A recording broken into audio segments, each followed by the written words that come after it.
Hello and good evening, guys. Welcome to Creating the Conversation podcast, episode 19. I hope you guys been all right. I hope you guys been fine. I hope you guys been chilling under the restrictions that we've got at this moment in time.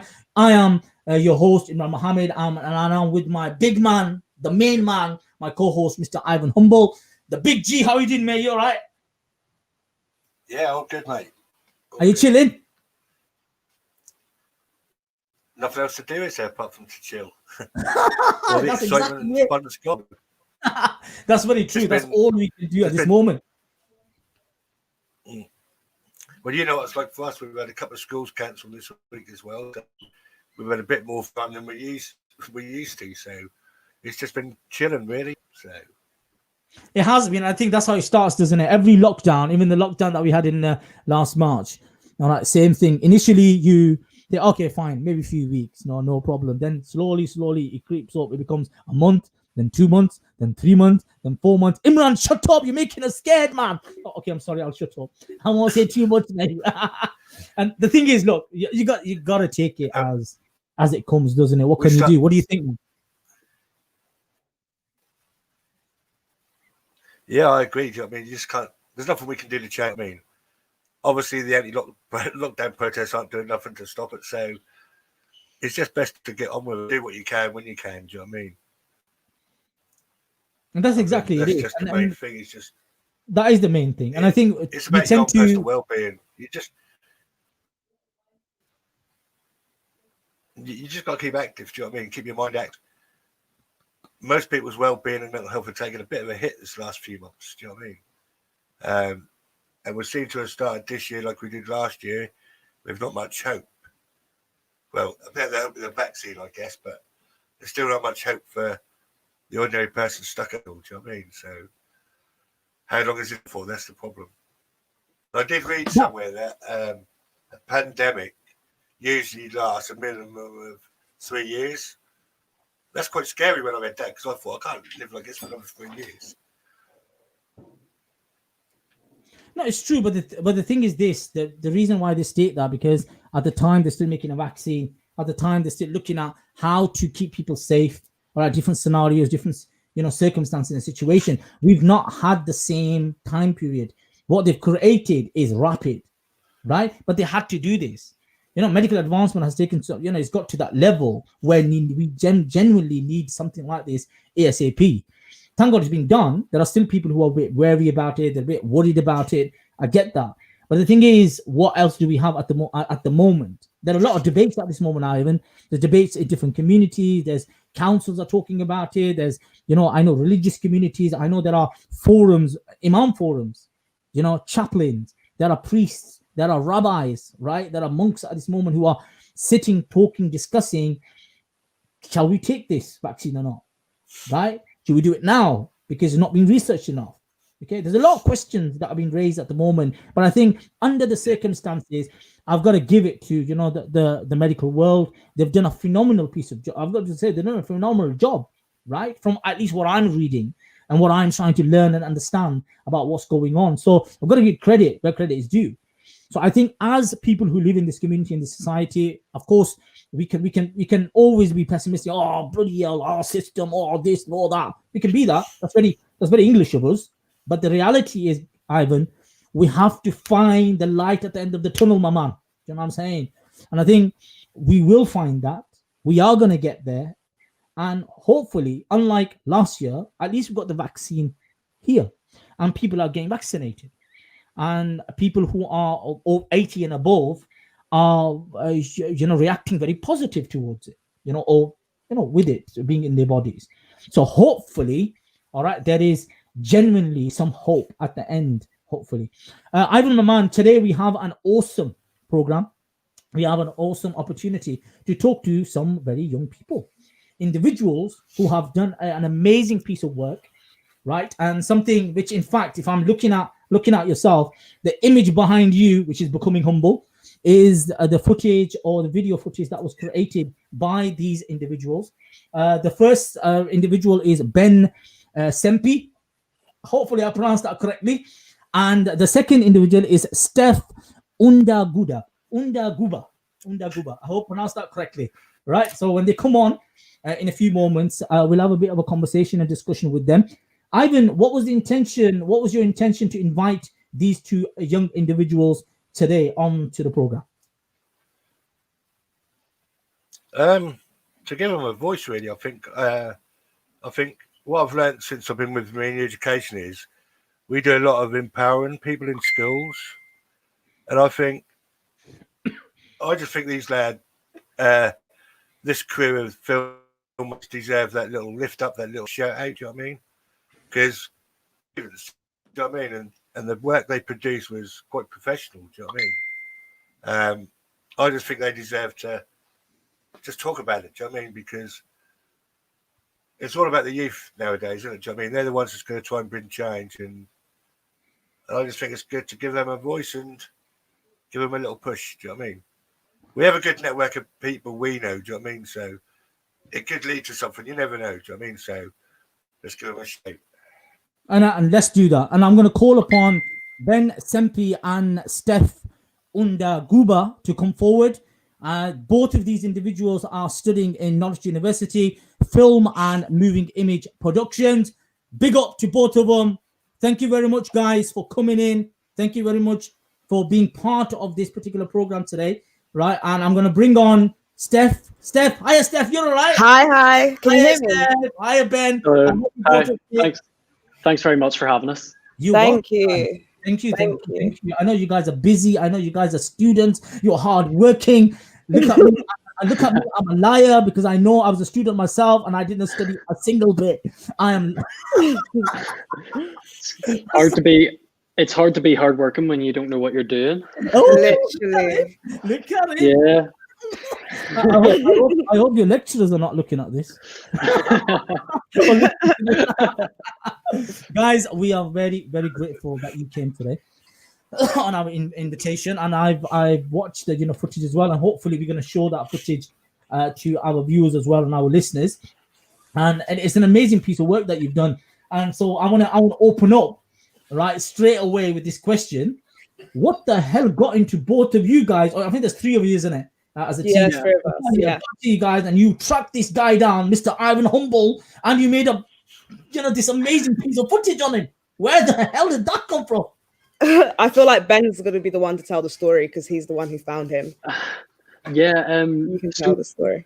Yeah, it all came from, we were given a documentary project to do for university. So I wanted to make a documentary. I knew I wanted to have like a character profile documentary. So I just started doing bits of research into things I was interested in.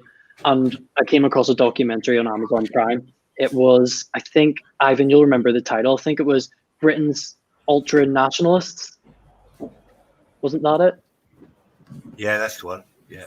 Yeah, so I came across this documentary, and the title engaged me, to be honest. And as I was watching it, I noticed Ivan was vox popped, that's a film term. That's like a short interview on location. He was vox popped in the documentary, but he was almost cut off short. I wanted to hear more of his story, but they just kind of cut it off and moved on to the next thing. So I obviously his name came up at the bottom. So I just thought, I wonder if I could find this guy. So I started just typing in Ivan Humble. It's not the most. It's not everyone has the name Ivan Humble, so it didn't take too long to track him down. You're lucky, Ben. No one came knocking on your door and saying, "Why the hell are you looking at this guy for?" yeah. But I mean, I think I actually ended up finding Ivan on LinkedIn, right. which is it's a weird one. I think it's because Ivan's name on Facebook and stuff wasn't Ivan Humble, if I remember right at the time. I'm not too sure, but yeah, it was hard to find him on other things. But yeah, if I remember right, your name at the time of me looking for the contact to you wasn't Ivan Humble on Facebook. I think it might have been something else. Yeah, I think it was Ivan Humble, but it had NDS at the end. That was it. Yeah. So that's how it came about. I just sort of reached out and said, I'd really love to give you the platform to tell your story in longer detail and longer form, because these 5 minutes short interviews that we're seeing, you're getting half the story, but it's all the bad half of the story.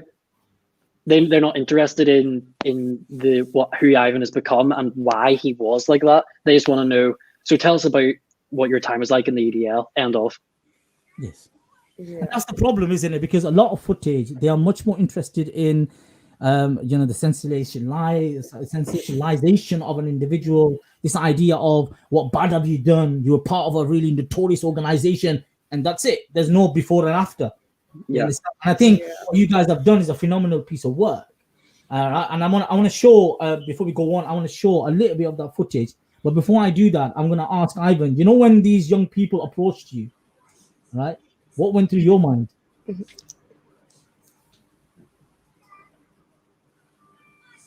And I just thought it was interesting that he reached out. Do you know what I mean? And it was something he said, I think, that bit about, I want to hear more of your story.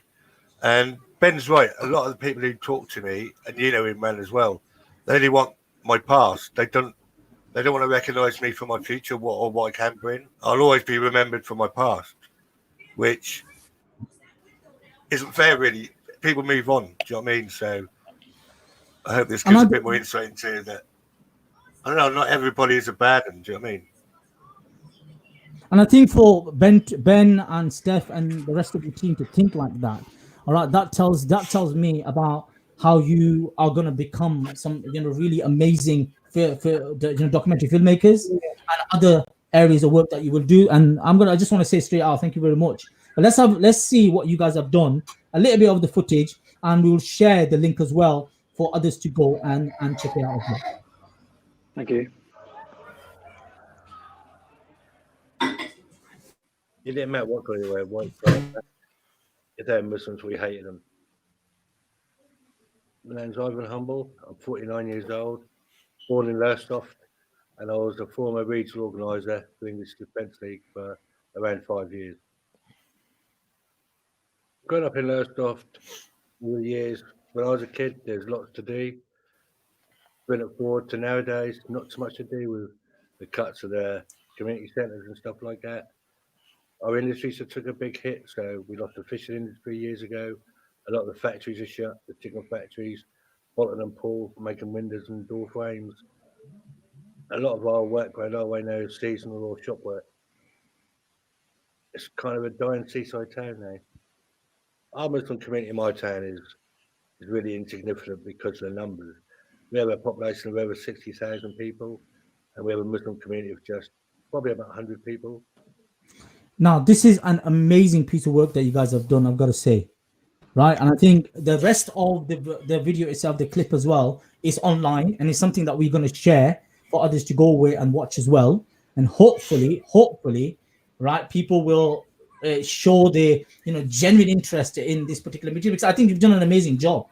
All right, I don't want to show everything and anything, because I really want to make people get there, click and view this particular material. Because the thing is, what you guys have done, and both of you, I know you are studying in Norwich University, doing film and moving image productions. Now, what are you in the last year in university?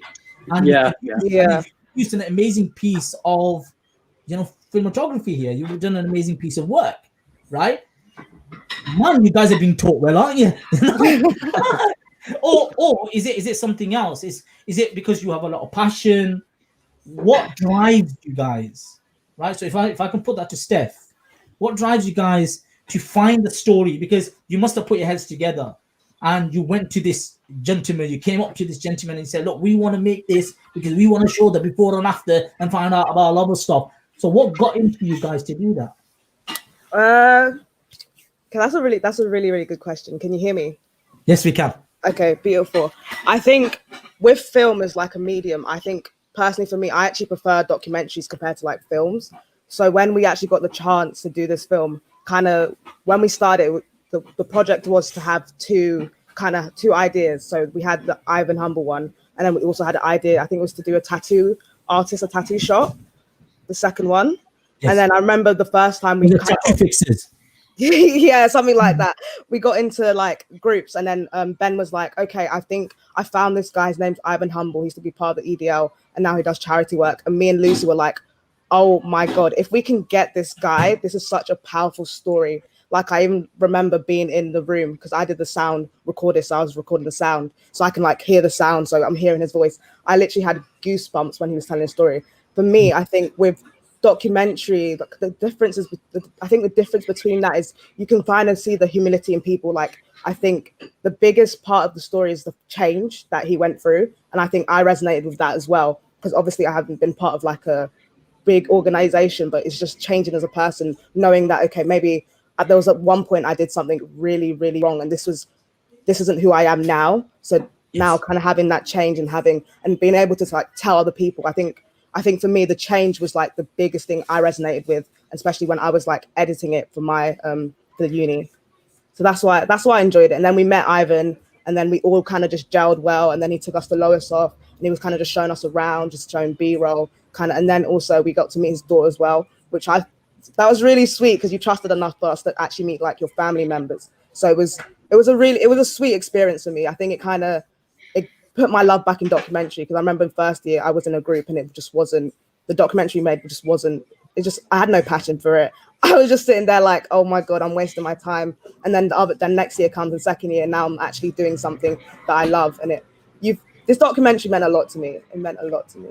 I can see that as well because I got the opportunity to view the whole documentary, and there's a lot of your way of telling the story it's been very powerful, right? The cutaways that you do, you are bringing out the reality of who Ivan is, his town, his family, his kids, and showing the holistic image. And just before we came on, all right, and Steph, you had to leave. There was I said something to Ben that I work in a particular setup, and the individuals I work with are usually people who are cut off society. They are out of society, right? They are seen as people, they are the scum of the world, right? So it's better if you just lock them up and throw the key away. Right? That's a big problem that we have, and sadly all we know about them people is through the criminality. Is all what we know is what's coming in the newspaper. We don't know that they're a father. It might be a father. It might be a son. He's got mom. He's got a dad. He's got kids. He's got, he's got loved ones. He's got all of that. He's a full human being. Okay, fine. He's done a horrific thing. He's being naughty, right? He's getting sorted out for that. But I think as you were talking, I could genuinely hear within your voice and within your expression about how passionate you are about this, and especially maybe that this particular footage helped you to revive that sense of, you know what, I can really do this, right? And guess what, you guys have done an amazing piece of work. And I want to put it to Ben that, Ben, once you started to make the footage, right? Yep. And Ivan, of course, one thing is, he's a really nice guy, he's a sweet, he's charming gentleman, and he's very generous. He's a very generous. Sitting right here. Sorry, mate. I'll hopefully you're not feeling a bit shy in me expressing that. All right, God bless you, mate. All right, and when you saw carry on, I don't like picking myself up. So you can do it. Carry on. I'll carry on, no problem. Now, I want to come to this. I want to come to the question is that you understood that he's part of the EDL. He's part of the EDL. He goes out, he spews out some really horrific things. He was being very hateful towards a particular community, especially the Muslim community. And then suddenly you go and make this footage on the guy. That must have shaken you. Yeah, definitely. I mean, as documentary filmmakers, we do have a certain responsibility that what we show, although it may not reflect our particular ideologies, you have to understand how it's going to affect whoever watches it. So that's why for me, it was really important to show that this isn't who Ivan is anymore, and that he has sort of gone on this journey. But I would be lying to say that the first time that I went to meet for coffee with Ivan, I was a bit nervous. I think anyone would be.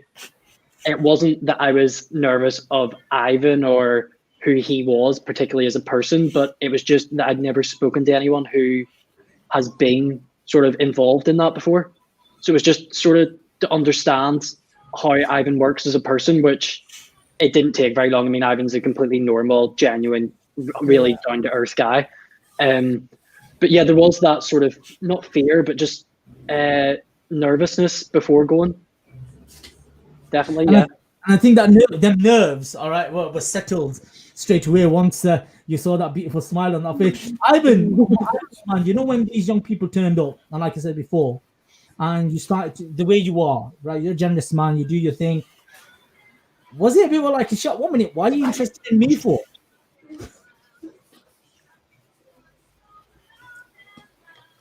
Yeah, I'm always like that anyhow. Do you know what I mean? Because everything's surreal that I've done, but it's just the way they were. Do you know what I mean? They're just down to earth. Do you know what I mean? We clicked straight away. Me and Ben did when we first met. We don't.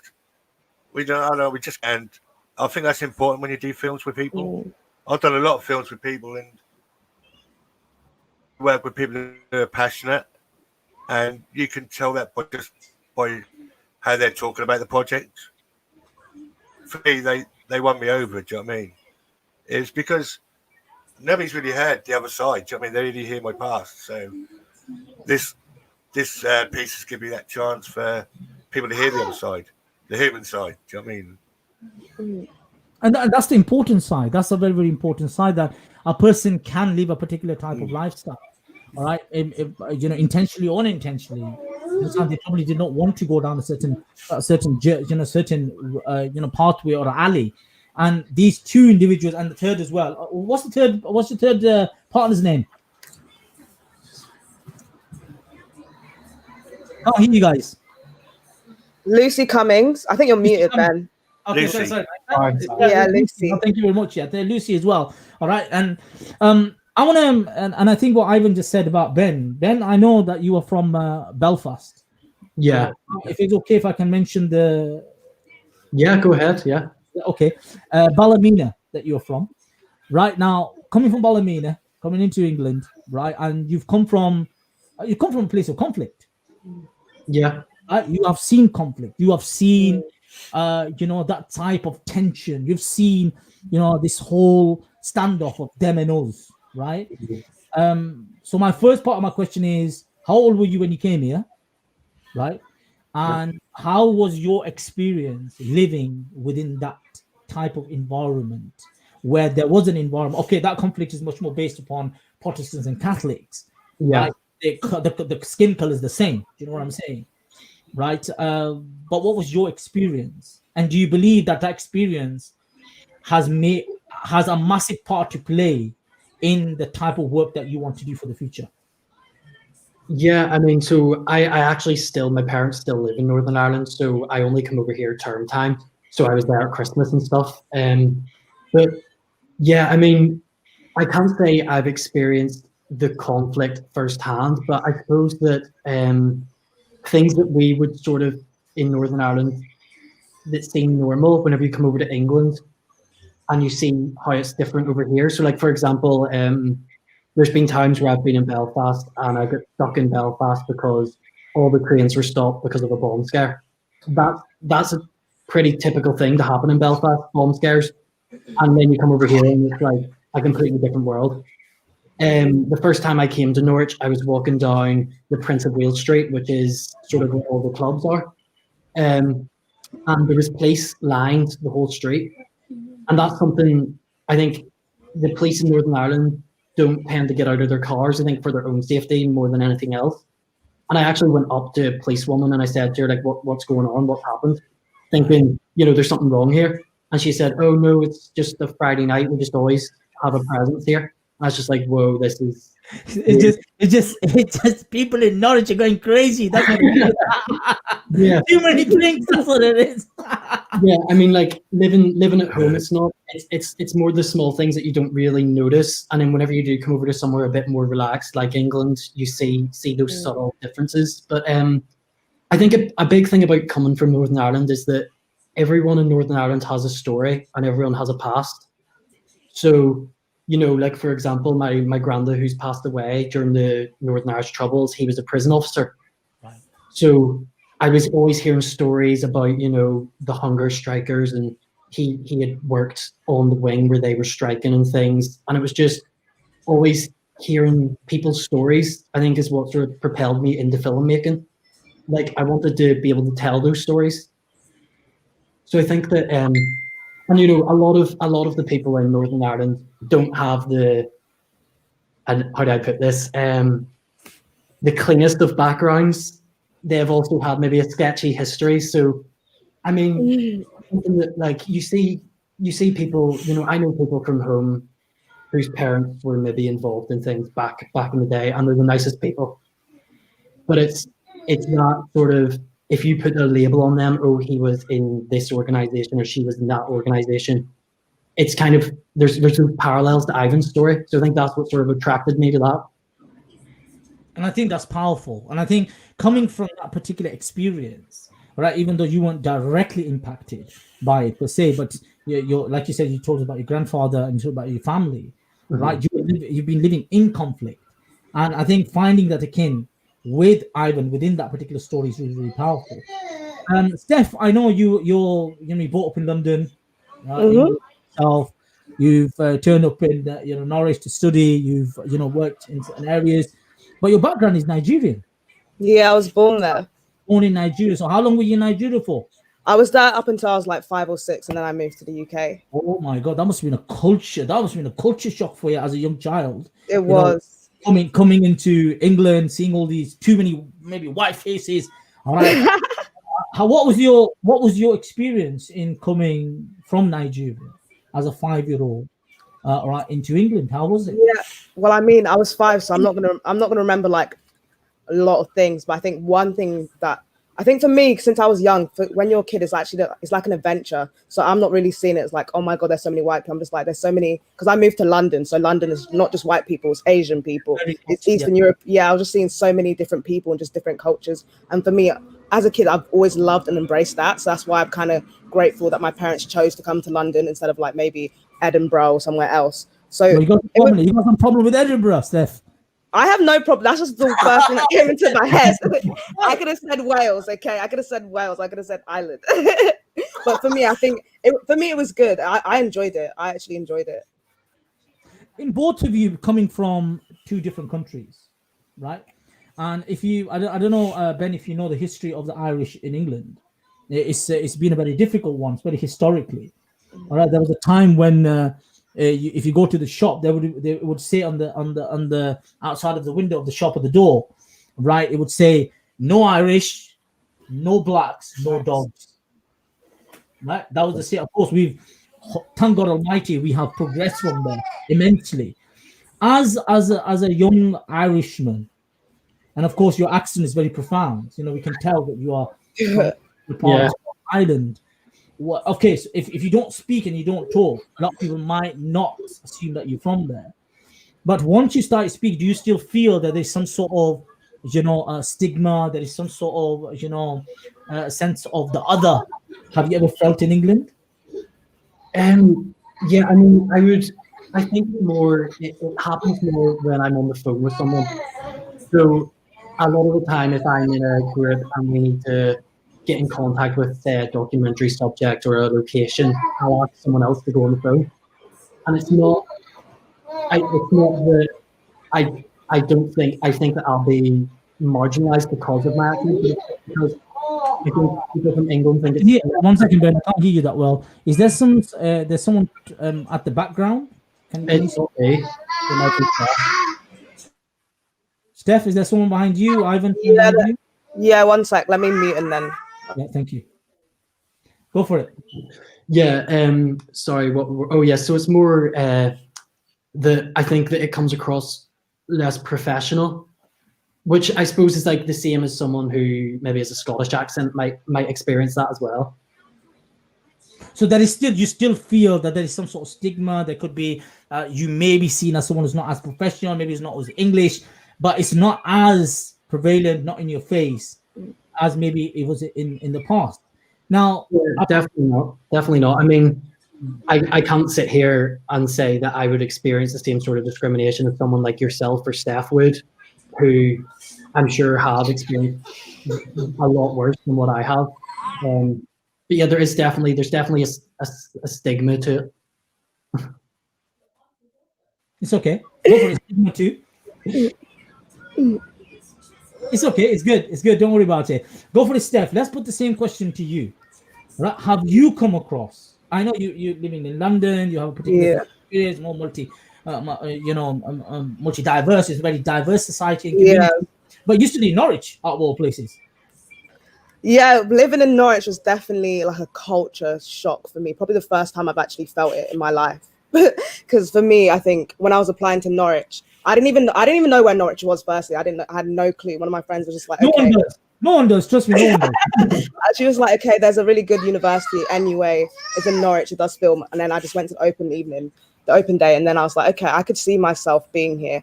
And for me, I think oppression and stuff for me is more. I think for like most Black people, is more like subvert. So it's not like, it's never going to be in your face. No one's ever going to like call you the N-word or anything like that. But you can see how they treat you quite differently at times. But for me, I don't look at stuff. I don't really look at stuff like that anymore, because I'm trying not to let it affect me, because I know that kind of being a Black person and a Black woman going into the film industry, it's going to be hard. People are going to have something to say. People are going to maybe doubt you, but I don't want to kind of put their judgment over like my own self-judgment in a way.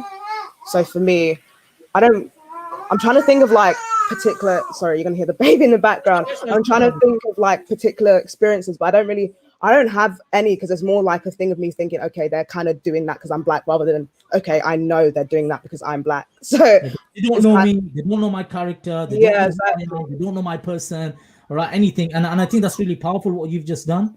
Okay, psychologically, you've taken control of that situation, which I think is really powerful, right? And you said you cannot define me. I define myself.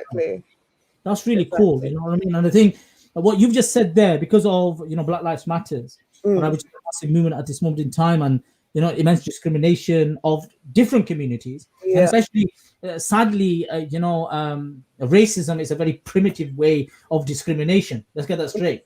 Because it's just because you look different or your skin color is different, right? So I can show my hate towards you and I see you as different. But that's the problem, because it's just a pigment. It's just melanin. Exactly. That's what it is. And I think it's really powerful. But the point that you're making is crucial. That sadly, even in our very multi-diverse, multi-faith, society, people who are from many different backgrounds, as you go into areas where there is a dominant culture, right? It might be the host culture. And Ivan, this is to you really, right? So when individuals who, like you mentioned in the video, in the clip as well, that your town is, what was it, 60,000, and was it 100 of them all were Muslims? Yes, there were 70,000 actually. Yeah, it's near 70,000 or just over 70,000. But yeah, it's still about 100 Muslims. You know what I mean? But it's not like in most towns, it's mainly men. So we don't see the hijab, we don't see the burqa. And still, when we were in our town, we said, I said to her when she first come there, you'll probably be the only person of colour we see today. And I think it wasn't far that day, do you know what I mean? Literally. We never had the chance really to get to know. Yeah, see, Steph will tell you herself, do you know what I mean? We said it as a joke at the start of the day, and at the end of the day, I remembered I said to her, how many did you see? And we didn't, do you know what I mean? So that's kind of my town. I mean, some people here, but we don't really see them, do you know what I mean? So it's still hard for us still to get to know the others sometimes. See, that's the thing, really, isn't it? Because like yourself, Ivan, I get an opportunity to go to different parts of Britain and England generally, yeah, and I do see that. And let's get this straight: only 14% of this country is ethnic minority, right? It's only 14%. So naturally, you're going to have pockets here and there and everywhere, and majority of the people are indigenous white communities, right? Which is the country, which is not a problem. Do you understand? No issue at all of that. But I think there has to be more, intention, at least this intention to, I need to get to know the other, right? And walk out or get out of your comfort zone. I remember I was in Scarborough a few years ago, Ivan. Yeah, I turned up and I look like this. I can't pull my beard off. You know what I'm saying? I can't. It's not fake. It's not fake, you know what I mean? So it's the real thing. So I'm walking around. I can't remove this skin color. Can't do that, mate. You know what I'm saying? I'm not going to do some bloody bleaching, right? So I'm nothing like that. So I'm walking around, but the amazing thing was that I was the only Asian, this type of looking person walking around. Now, I'm going to be straight. No one looked at me in the wrong way. No one said anything. No comment statements have been said. And this is my personal experience. And I go to some really, when you talk about environments where predominantly might be white communities, all right, it's where I bloody will stand out like a sore thumb. But I never get that type of, on a personal level, I'm talking about, you do feel sometimes. But I started to realize it has a lot to do with me, with how I see them, right? With how I feel when I'm around them, okay? So I am projecting my fear on them. So I had to work on that, to be on a personal level. I can start to deal with this sign. Maybe I need to deal. These are my insecurities that I need to deal with. And thank God, I'm working on them. I'm dealing with them. Do you understand? And as ethnic minorities, we tend to do that a lot. Being in a particular community, when we get out of that community, Ben, you came from Ireland. You came into this environment, you understand, which is predominantly English. You came from an environment where you probably were always told, oh, the English are like this. And do you remember, the Union Jack is the butcher's apron, stated by certain individuals or certain organizations in Ireland. Isn't that true? It is, isn't it? And so, yeah. I mean, so my background is, so I'm a Northern Irish Protestant. So the Protestants in Northern Ireland believe that Northern Ireland is rightfully owned by the UK.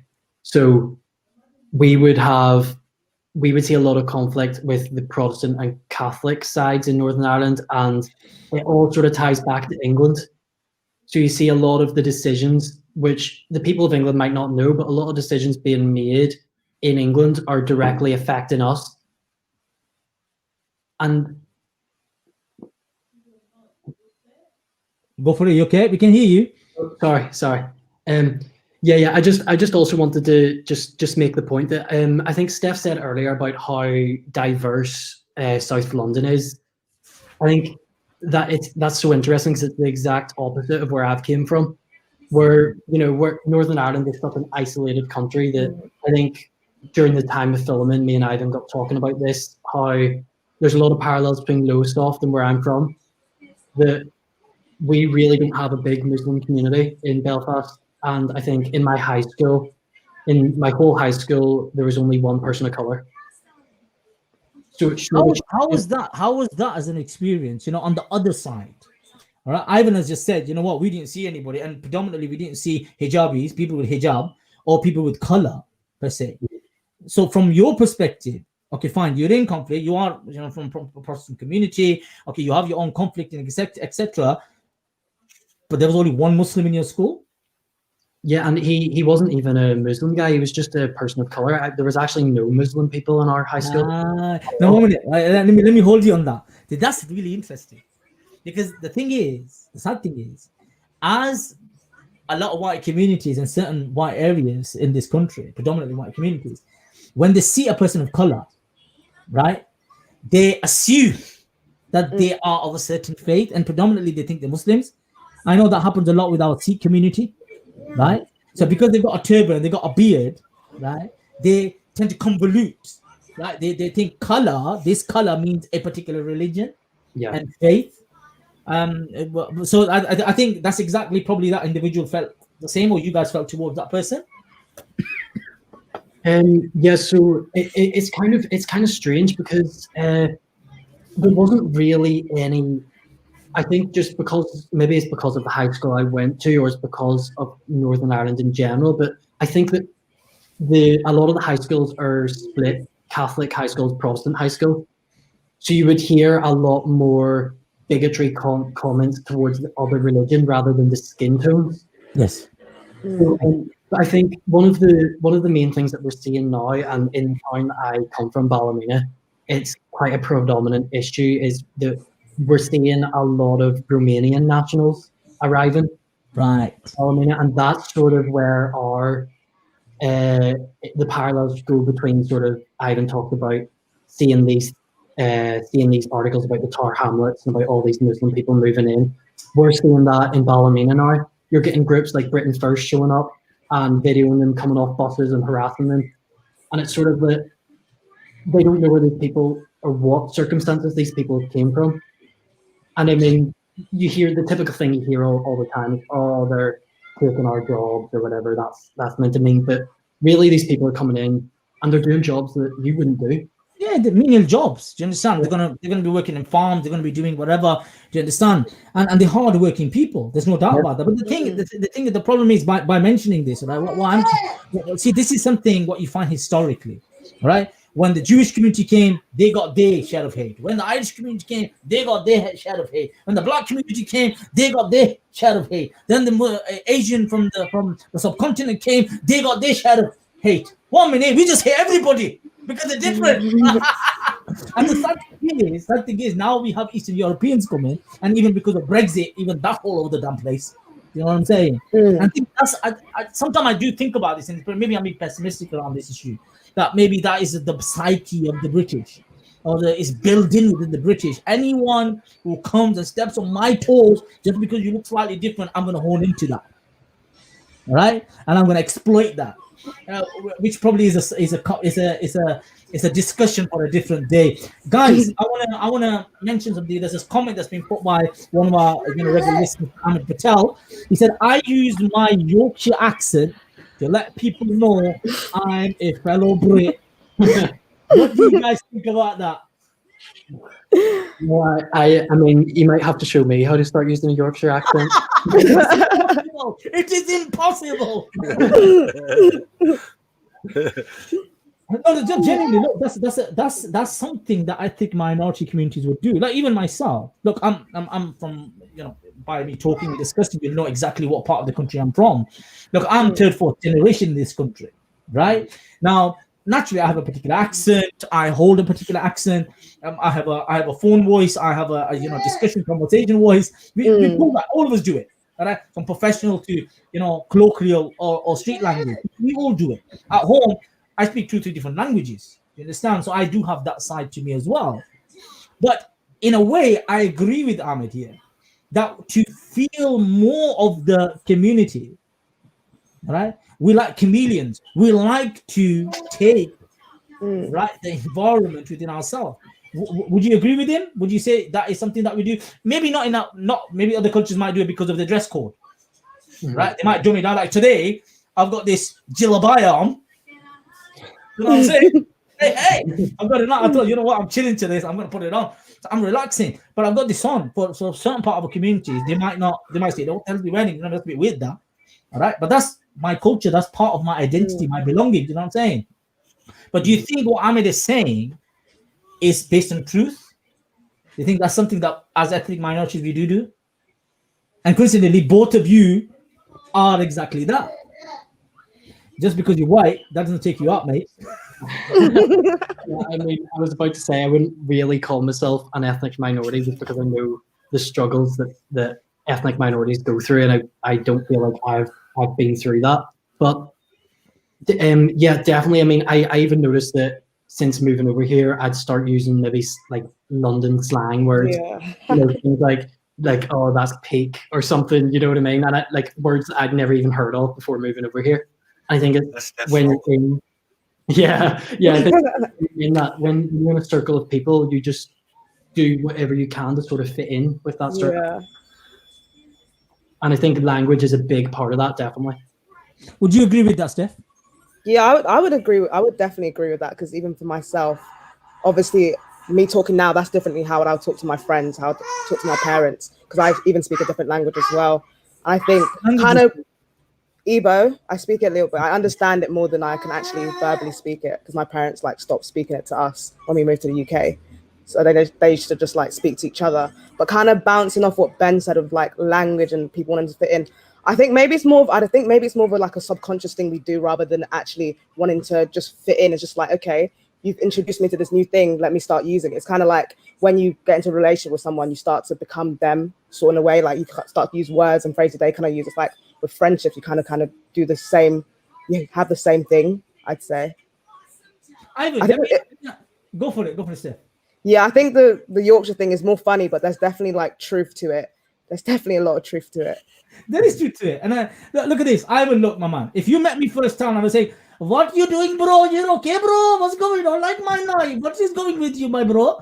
Would you have understood me? I'll have to look at Google Translate, bro. I'm trying to say that's discrimination, bro. That's discrimination. It is. You tend to hone into these type of things, and you know, people in some ethnic communities, ethnic minorities, all right. And sadly, these are our experiences, right? Where we try to, you know, emulate the larger community, the larger part of society, which is good in a way, especially the good parts and good elements, and being part and being accepted, and being slowly but surely at least getting into the professional sectors. And like you know, Steph, that you said earlier, that your experience as being a you know, a person of a certain complexion, or people, you realize that people will treat you in a particular way, but the area that you're going into in you know, documentary filmmaking and media and etc., you've already made a note in your brain, in your mind, that I probably will come across this type of discrimination.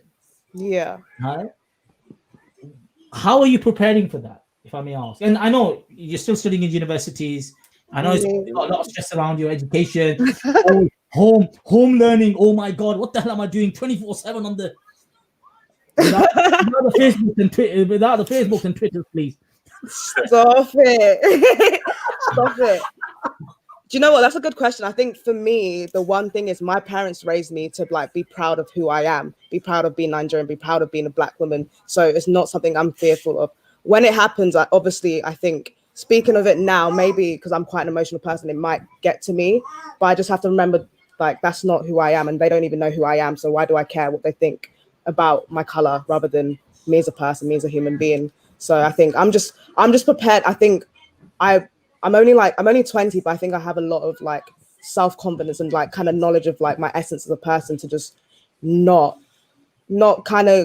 get worked up about it too much, sort of thing. If it gets to a point where, you know, I'm like definitely breaking down, then maybe I have to like talk to other people. But for me, I'm just not going to listen. I'm just going to like close my ears, wear headphones, just air it out. I just think you just can't. I think when people just don't know you, it's just, I don't know why you would even want to kind of bring yourself down.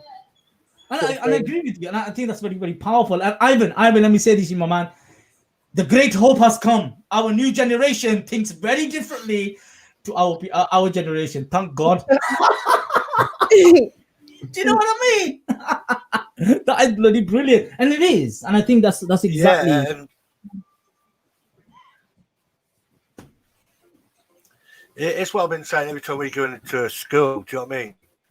How lucky the kids are because they've had the chance to get to know each other, understand each other. We never had back age. You know what I mean? So the youth are our future, and people like Steph and Ben, by attitude, they want to look. They're not concerned about they want to see the good in people, and I think that's what the documentaries need nowadays. They need the human side. They've forgotten about the positives from the negative stories that should be told and are not told. Do you know what I mean? Giving the voice. I know the people that need to be heard. Do you know what I mean? That's the kind of documentaries that are needed. The lived experience angle there. The story that's named with a lot of people, not just a certain audience. Do you know what I mean? No, I'm with you on that. And I think that's the important thing here, isn't it? To get to the essence of the human being and stop becoming too superficial. You know, that's what's essential, to get to the soul of the human being. And I think, and being in a much more multicultural, multi-diverse community, and especially, of course, the whole debate, what brought up because of the BLM, you know, Black Lives Matter stuff that came up.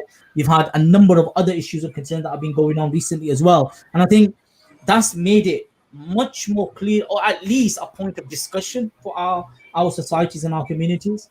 And I think that's huge. That's brilliant. In my opinion, something that's out in the open. You can be as horrific as you want. You can be as crazy as you want. You can be as hateful as you want, but at least it's out of your system. Do you know what I mean? And then we can debate about it. That's what democracy is. And you know, in a lot, I've really thought about this because I come from a particular community. I come from a particular background. You understand? And if you think about it, majority of, for example, in Nigeria, for example, you'll have homogenous community, predominantly black. There are ethnic tribal structures in there. Yeah. But just because they're black or they're darker skin, right? People will be treated as normal, as you would. I know there's a fairly high Muslim community there. There's a massive, Christian community, present in Nigeria. We know that. So there is, you have them tensions. We understand that. But in the same context, like in this country, you have predominantly white people. When they engage, they don't see like, I spend your experience. Probably wouldn't say, oh, sorry, I don't know any slurs about Ireland. Forgive me. All right, I'm a nice guy. I don't think like that. Right? But what I'm saying, you wouldn't get that per se. All right, Ivan, you better not say something, mate. He was on the verge of saying something. I'm not keeping quiet. He was on the verge of saying something, and he just stopped himself. I could have said so much tonight, but I've been really good. Why you been good, mate? Why you been good? You're just trying to be nice in front of these young people. What's wrong with you? Come on, bring it out. They're young and impressionable. I'm a role model now. Oh, okay. Let's ask them. Do you see Mr. Ivan Humble as your role model? I think Ivan sets a very good role for anyone to follow. I mean, not even just in the topic of what we're talking about in radicalization and extremism. I think this whole sort of root of Ivan's story is that you can change no matter what mistakes you've made in your life. You can always turn that around, and I think that's something which really resonated with me about Ivan, is that if you met Ivan on the street, you'd have no idea what past is or who he was before. As I said, I think I said before, he's one of the most down-to-earth people you'll meet. He tells you how it is, and I think, I just think that was really important to show. How much did he pay you?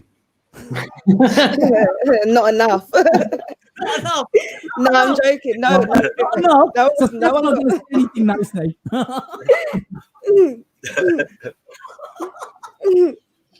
What was your? How did you feel, Steph, about that? You know what I mean? Yeah, how did I feel? So obviously, Ben kind of knew Ivan, and they were kind of going back and forth, and me and Lucy were just kind of in the background, and then Ben would kind of tell us, okay, this is when we're going to meet, and then we finally met him at our uni in the studio, if I'm right. And I think you're a great role model. I think even with the title Becoming Humble, I think kind of us as humans, we think, okay, we're going to be a baby, we're going to be a teenager, we're going to be an adult, okay, and then we're going to die. But we're always becoming, we're always changing. And I think that is, like, for me, that's the most impactful thing of that story. And I think you're a great role model. I think people should definitely like watch the documentary. I think a lot of people will find out they resonate more, because obviously this is talking about like radicalization and like extremism, but I think that's just the context of the story. That's not the essence of the story. So I think a lot of people are going to watch and see like the humility in you. They're going to see that you were just a person who at the time was just going through bad things, and there were people who made you feel like home, and then you realized, okay, and then you met someone else, and then you kind of realized that you can change, and you're not all these things that people said you were. So I think it was a powerful story. You're a good role model. Yeah, look at it. The way both of you speak is brilliant. You know what I mean? I can see. I watch a lot of Actor Studio. All right, and you guys do know your genre. You do know your area of work, which I think is phenomenal. It's really nice. All right, and it's really refreshing to see people who are, and in fact, it's not only yourself. I think people who understand art, who understand the essence of the human. Yeah. And that's what makes good footage. That's what makes good filmmaking, a good, a particular type of viewing, if I may say. And I think you guys truly have that. All right, it's phenomenal. And I'm a man of faith, so I'm going to say this. I pray to the Lord that He gives both of you strength, and your third partner as well, who did an amazing job. We are, in a few moments, we're going to be at the end of our session, but. I want you to formulate. I want a few more words from yourself about how you feel, because of course it's been difficult because of COVID. It has been your fourth year in university at the moment in time. Your 2020. A lot of people, they want to forget 2020, but I know Ivan has a slightly different perspective, because go for it, Ivan. I know you have this thing about you forgot about the laurel. You forgot about the laurel. Go for it. How do I do it? Where is it? I said you forgot about the laurel. The award. You didn't Oh, mention that that was yet. that. Yeah, that's what I'm saying, man. Okay, guys, you know, later on, we will definitely, you know, we're gonna make sure that you guys watch this. All right, for amazing piece of work that they've done. These guys are amazing, phenomenal, right?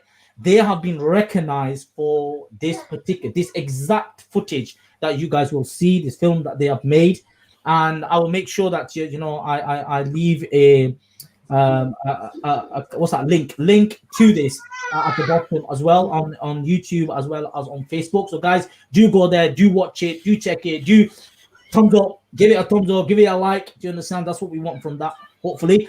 So tell me, guys, both of you, this is to both of you, so you can share this between yourself. Tell me, once you made this particular video or a piece of footage, amazing piece of footage, man, you were on a bit of a roller coaster then, weren't you? Tell me what happened. We heard some amazing things, but please share it from yourselves. Yeah. So, do you want me to say, Steph, or? Wait, we can just bounce. You can say it. And Yes. Yeah. So once we had finished the documentary, I decided I was going to enter it into some film festivals with quite a low expectation, to be honest, because hundreds of thousands of films are entered every year to these things, and we ended up achieving a semi-finalist award at the Student Los Angeles Film Festival. Wow. Yeah. So I mean, that's beyond our expectations of what, like, we were looking for a selection. We wanted it to be selected for one, so to get all the way through selection and to get a semi-finalist. Yeah. Beyond what we expected. And you wouldn't. And think about it. If you made this in your second year of university, Yeah. right, and suddenly you've gone to that very auspicious, very recognized, platform, and suddenly you're like, semi-finalist. You're like, what?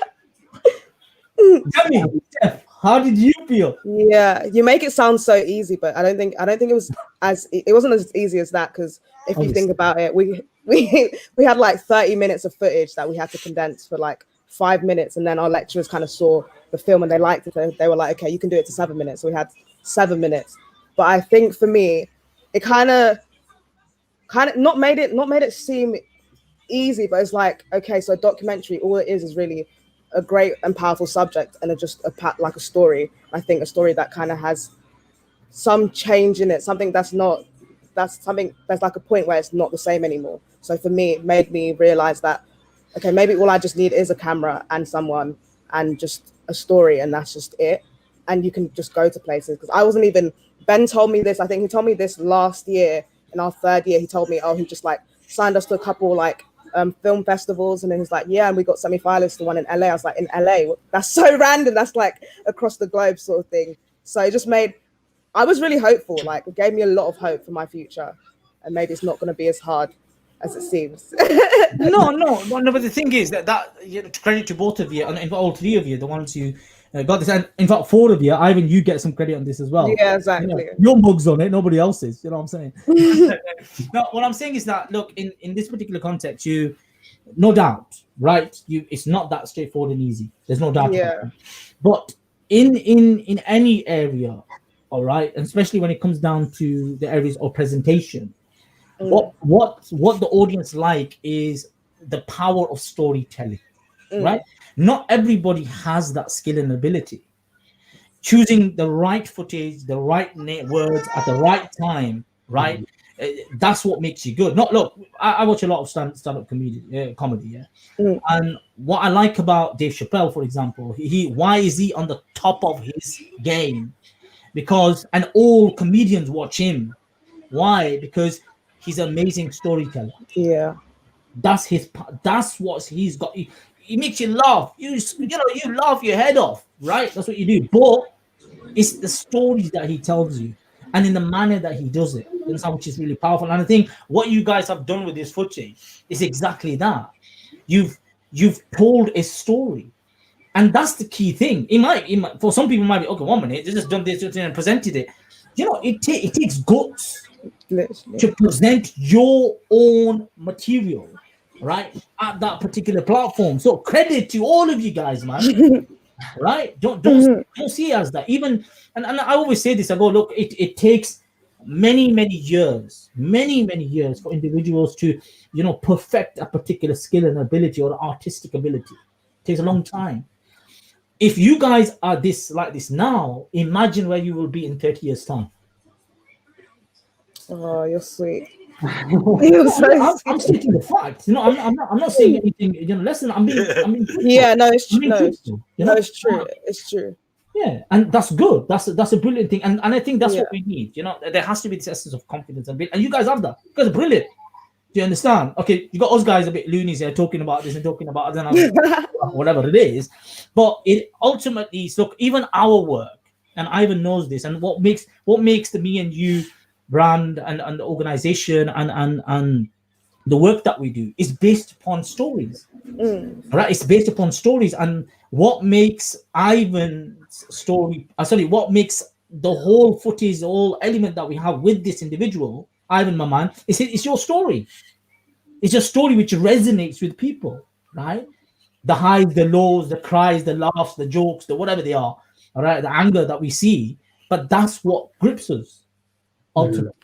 And credit to you guys that you did it in this beautiful way, all right, in this beautiful manner that you had done in Becoming Humble. Guys, I'm gonna, like I said, we're gonna put a link down on Facebook as well as on YouTube. So please go down, check it out, watch it. Hopefully, Ivan, my man, are there any final words from yourself? And I'm gonna ask for the last thoughts and reflection from both of these young people today.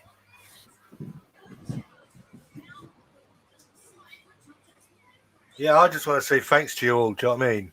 It was a great experience. Plus, I think after what Steph just said, it made me feel a bit good inside that maybe I've helped you on your journey as well. Do you know what I mean? With this film, so that makes me feel good. Do you know what I mean? I'm a bit softy, but yeah, that's what I want to say is thank you. Do you know what I mean, for the opportunity, and don't forget, I'm a cameo in your first film. Remember that. Yeah. Make sure it's a musical. Make sure it's a musical, and make sure you make him wear pipes.